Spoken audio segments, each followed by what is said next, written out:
शेखावटी का एक बार फिर नाम रोशन हुआ है और आप लोगों के लिए तो फ़ख्र की बात है। आप लोगों ने उम्मीद करी थी कि ऐसा कुछ जादू भी हो जाएगा?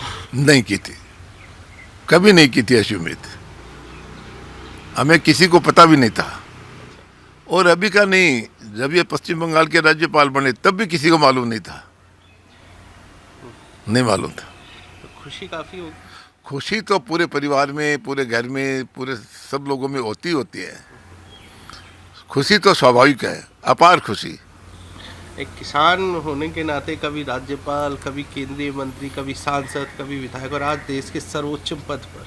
जी, तो इतना बड़ा सफ़र आपने भी देखा होगा, हर संघर्ष देखा होगा, तो क्या कुछ कहेंगे इस पूरे अब तक के उनके समय में? इस पूरे उस पे ये कहूँगा कि भाई साहब की कार्यशैली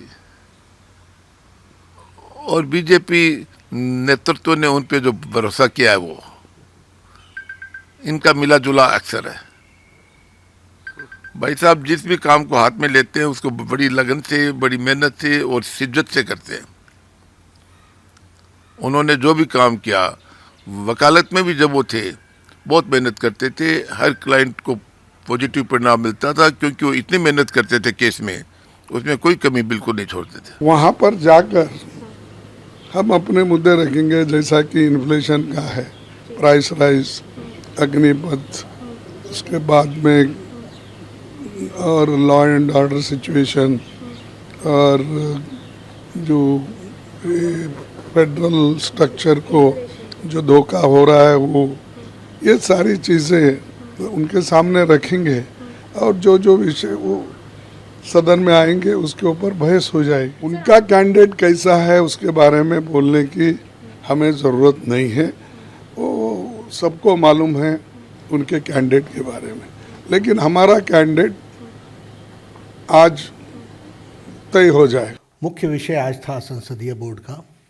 वो विषय था कि उपराष्ट्रपति पद के लिए भारतीय जनता पार्टी और एनडीए का कैंडिडेट का चयन प्रक्रिया। तो इस चयन प्रक्रिया के लिए हम सब लोग बैठे थे। आदरणीय प्रधानमंत्री जी की उपस्थिति में सभी बातों की चर्चा हुई। कई नाम हमारे पास आए जिन पर चर्चा हुई, बड़ी वृहद चर्चा हुई। सभी दृष्टि से चर्चा में, समाज की दृष्टि से, देश की आवश्यकता, बाकी सारी चीज़ों को देख करके सभी नामों पर बड़ा गौर किया गया। लेकिन सभी नामों पर गौर करने के बाद हम सब लोग और भारतीय जनता पार्टी की संसदीय बोर्ड इस निष्कर्ष पर पहुंची है कि उपराष्ट्रपति पद के लिए भारतीय जनता पार्टी और एनडीए के प्रत्याशी के रूप में हमारे किसान पुत्र श्री जगदीप धनखड़ जी को हम उपराष्ट्रपति पद के लिए अपना प्रत्याशी के रूप में घोषित करते हैं।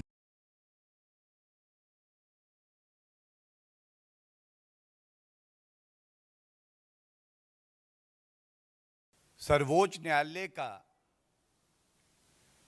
एक ऐतिहासिक फैसला 24 जून 2022 को दिया गया, जिसमें कि जाकिया जाफरी ने जो सर्वोच्च न्यायालय में एक याचिका प्रस्तुत करी थी, उसको खारिज किया गया।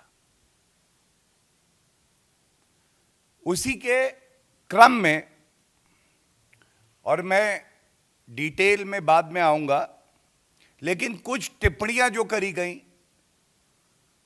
उसके बाद खुद को जो मानव अधिकार है उसकी रक्षा करने का ठेका लेके बैठे कुछ लोग और उनका असली चरित्र सामने आया,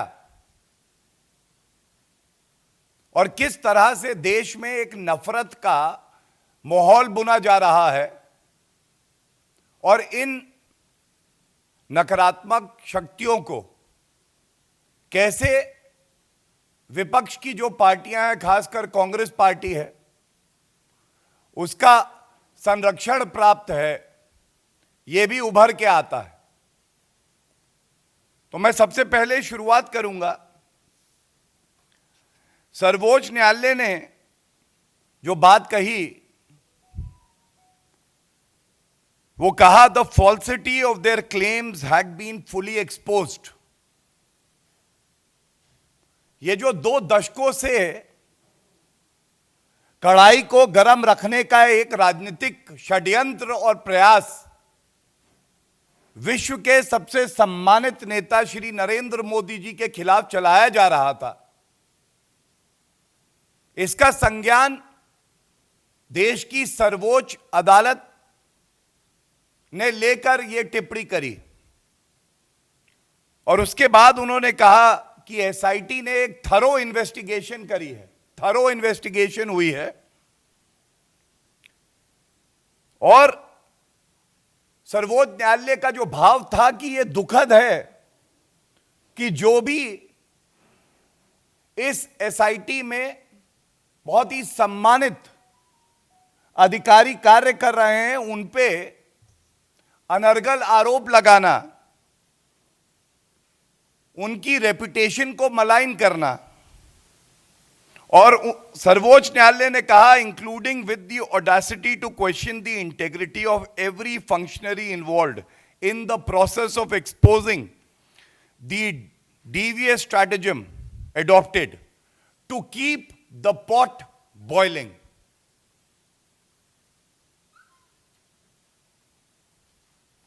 और इसके बाद जो कहा वो बेहद महत्वपूर्ण है और वहीं से जो आज की प्रेस का मुद्दा है उसको मैं आपके समक्ष रखूंगा. To keep the pot boiling, obviously for ulterior design. As a matter of fact, all those involved in such abuse of process need to be in the dock and proceeded with in accordance with law. ये कोई व्यक्ति, कोई और संस्था नहीं कह रही है, ये हमारे देश का सर्वोच्च न्यायालय कह रहा है कि ऐसे लोग जो कानून के साथ छेड़छाड़ करते हैं, जो पीड़ितों के दर्द का एक भाव लगाते हैं मार्केट में कि उनको फायदा हो और वो रुपए कमाएं, जो झूठे हलफनामे देते हैं, जो गवाहों को बताते हैं कि तुम ये बोलो तो ये फंसेगा, उनके खिलाफ सख्त कार्रवाई होनी चाहिए. इसी क्रम में एक एफआईआर क्राइम ब्रांच अहमदाबाद ने दर्ज करी और तीस्ता सीतलवत नामक के जो महिला है, जो अपने आप को चैंपियन ऑफ ह्यूमन राइट कहती हैं, इनका सच सामने आने लगा. और यह कहना यहां गलत नहीं होगा, बड़ी जिम्मेदारी से कहता हूं कि तीस्ता सीतलवाद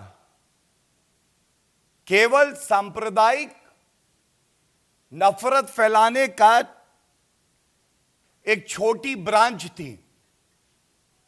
उसका मेन हेडक्वार्टर वो तो कांग्रेस पार्टी में था. सीईओ तो सोनिया गांधी थी, जो बताती थी कि किस तरह से आपको न्यायिक प्रक्रिया के साथ भी छेड़छाड़ करनी है.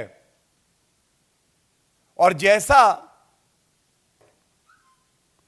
तीस्ता सीतलवत के साथ ही रहे एक साथी थे, उनके बयानों में स्पष्ट हुआ है कि ये लोग पीड़ित परिवारों की न्याय की लड़ाई नहीं लड़ रहे थे. इनका निशाना तो तत्कालीन मुख्यमंत्री गुजरात के श्री नरेंद्र मोदी जी की राजनीतिक पारी को कैसे खत्म किया जाए इस पे था. और यह सवाल आज देश पूछ रहा है, यह रिश्ता क्या कहलाता है, यह रिश्ता क्या कहलाता है. तो सोनिया गांधी जी तीस्ता को कह सकती हैं तुम मुझे यशस्वी मुख्यमंत्री प्रधानमंत्री का मान सम्मान, उसकी प्रतिष्ठा, उसका गुरूर दो, और मैं तुम्हें दौलत, झूठे पुरस्कार और झूठा सम्मान दिलवाऊंगी।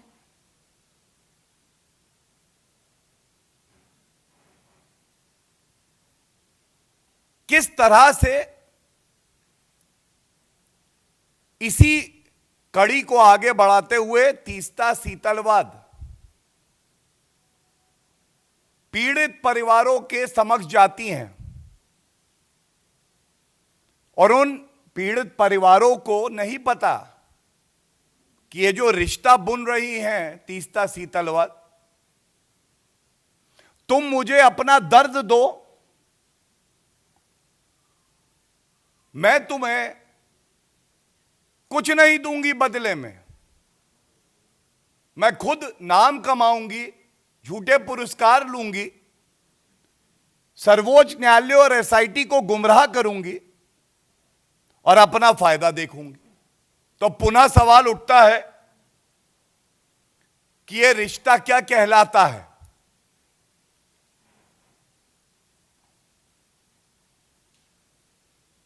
और दुख की बात क्या है, जो सबसे अहम बिंदु है,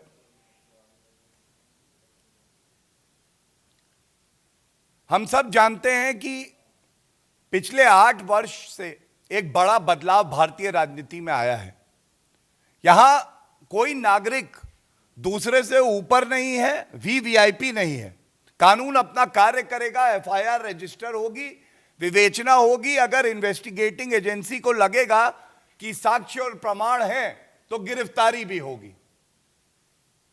और इसी क्रम में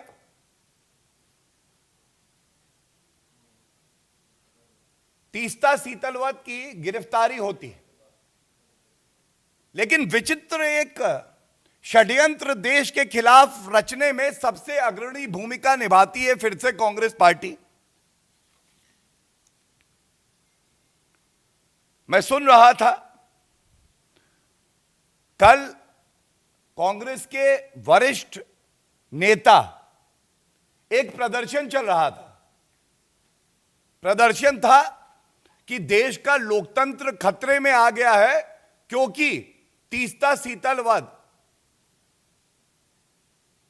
जो कि झूठे हलफनामे देती हैं और कई और आरोप हैं जो अभी मैं आपके समक्ष रखूंगा, अगर उनकी गिरफ्तारी हुई है तो लोकतंत्र खतरे में आ गया है। तो आज एक सवाल पूछना इस मंच से जरूर बनता है। कृपया करके श्री अजय माकन जी और जयराम रमेश जी जो वहां प्रदर्शन में दिखाई दिए, और सोनिया गांधी और राहुल गांधी के इशारे के बिना तो कांग्रेस का कोई लीडर कहीं जाता नहीं है। तो आज ये पूछा जाएगा, मैंने वो टिप्पणी सर्वोच्च न्यायालय के आदेश की आपके समक्ष रखी। पहला सवाल है कांग्रेस पार्टी से कि क्या इस देश की सर्वोच्च न्यायालय में आपकी आस्था नहीं है?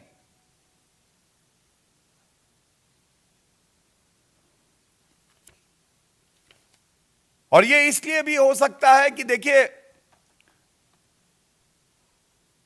हमने देखा किस तरह से राहुल गांधी और कांग्रेस पार्टी की सर्वोच्च न्यायालय में आस्था भी सुविधा के अनुसार होती है। उनका एक वक्तव्य है जिसमें उन्होंने कहा था, मोदी के 3-4 दोस्त देश चला रहे हैं, देश की न्याय व्यवस्था पर राहुल गांधी ने उठाए सवाल। और इसके बाद जब ये फैसला आया, बहुत पीड़ा से मैं आपके समक्ष ये बात रखता हूं, कांग्रेस पार्टी ने रीट्वीट किया जयराम रमेश का एक ट्वीट जिसमें कि जाकिया जाफरी के फैसले पर पहला बिंदु, मैं आपका ध्यान आकर्षित उस पर करूंगा, और वो कहता है, जाकिया जाफरी मामले में सर्वोच्च न्यायालय का निर्णय अत्यंत निराशाजनक है। और फिर कुछ सवाल वो उठाते हैं। मैंने ये आपको राहुल गांधी का वक्तव्य और अभी की इनकी प्रेस विज्ञप्ति इसलिए दिखाई कि जो माननीय सर्वोच्च न्यायालय ने बात कही कि कुछ लोग ऐसे हैं जो इसमें राजनीतिक विद्वेष से देश के आदरणीय प्रधानमंत्री जी को टारगेट कर रहे हैं। दूसरी बात, वो चाहते हैं कि कढ़ाई जो है हमेशा गर्म रहे, सांप्रदायिक तेल से, कांग्रेस पार्टी की आग से, क्योंकि कांग्रेस पार्टी एक हताशा भरी निराश पार्टी है। वो जानती है कि देश की जनता श्री नरेंद्र मोदी जी और भाजपा को आशीर्वाद दे रही है, तो इसीलिए इस तरह का षड्यंत्र किया जाता है। और यह कहना गलत नहीं होगा कि सर्वोच्च न्यायालय के आदेश के बाद दूध का दूध और जहर का जहर, दूध का दूध और जहर का जहर सामने आ गया। 20 साल तक श्री नरेंद्र मोदी जी ने एक आदर्श नागरिक क्या होता है इसका उदाहरण दिया। मामला लंबित था, सब जुडिस मैटर में एक शब्द नहीं कहा। कहा जाता है justice delayed is justice denied, and in this case for sure if this is the criteria then justice was delayed, but showing his firm commitment in the ethos of the Constitution, he decided to serve the people of Gujarat and then of our country.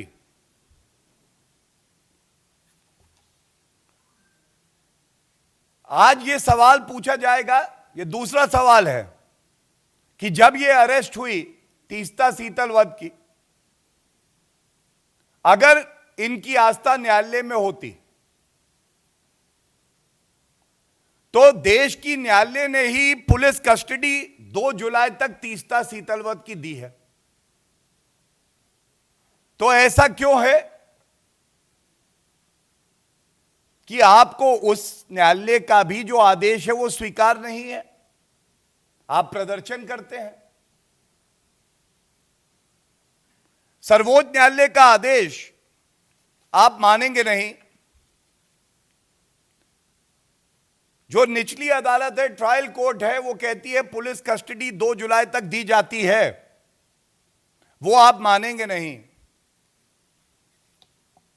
अगर आप भारत की अदालतों को नहीं मानेंगे तो कहां की अदालत को मानेंगे? और ये क्यों हो रहा है ये बताना भी बड़ा आवश्यक है। मैंने जैसा पहले कहा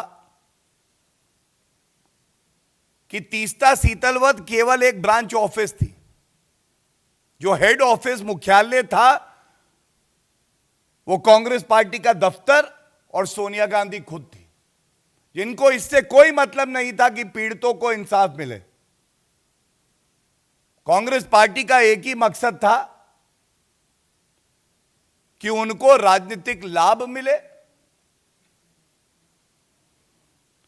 और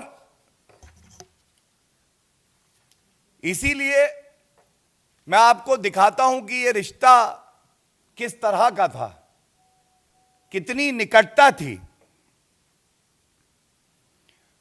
गिरफ्तारी के बाद प्रोटेस्ट करने कांग्रेस पार्टी के सीनियर लीडर्स पहुंचते हैं। ये सोनिया गांधी और राहुल गांधी के इशारे पर ही होता है।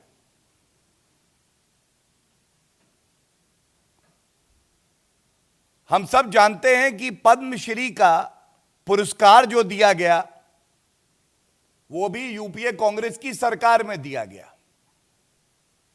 तो आज क्या सोनिया गांधी जी, कांग्रेस पार्टी देश से माफी मांगेगी कि जिसके लिए सर्वोच्च न्यायालय कह रहा है कि वो अपराध कर रहा है,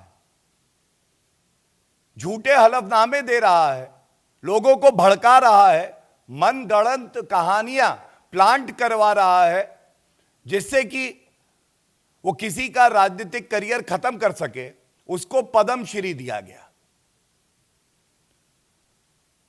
क्या ये सही नहीं है? कांग्रेस पार्टी को इस बात का उत्तर देना चाहिए